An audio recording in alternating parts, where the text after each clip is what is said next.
The macroeconomic outlook, I think the thing to watch out for here is that the growth numbers have been shaved off a little bit.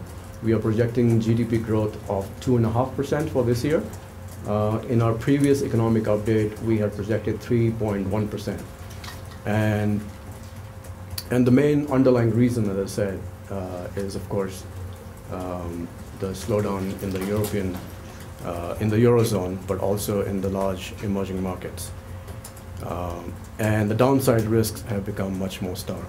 What is particularly worrying now is that we had the comfort of decoupling in the Western world and developing world. And what's different in this new round of risks is that the headwinds are also coming from the big emerging markets, in particular China, India, and Brazil.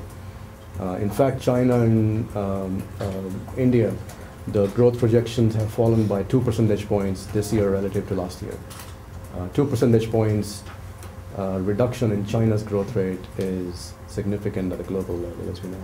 Brazil's growth projection is come down to under 3% for 2012, compared to 7.5% in 2010. So significant headwinds also coming from the developing countryside, which, again, a country like South Africa, which is actually exposed on both sides. It's exposed for manufacturing produced goods to Europe especially, but also Japan and America, and it's exposed to China and other developing countries in terms of commodities. Anything which happens in the eurozone is going to have a huge bearing on South Africa. In fact, the correlation is 80%, 0.8, and in a way you can even attribute causality here, because South African output is not going to affect European output. It's going to be the other way.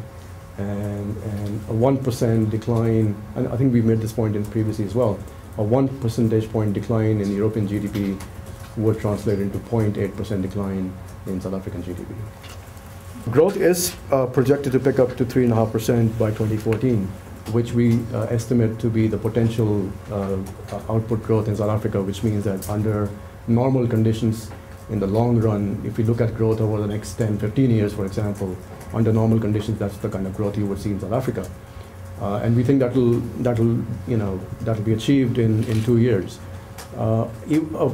Normally in the shorter run, you would see even a faster acceleration of growth to even beyond the potential growth.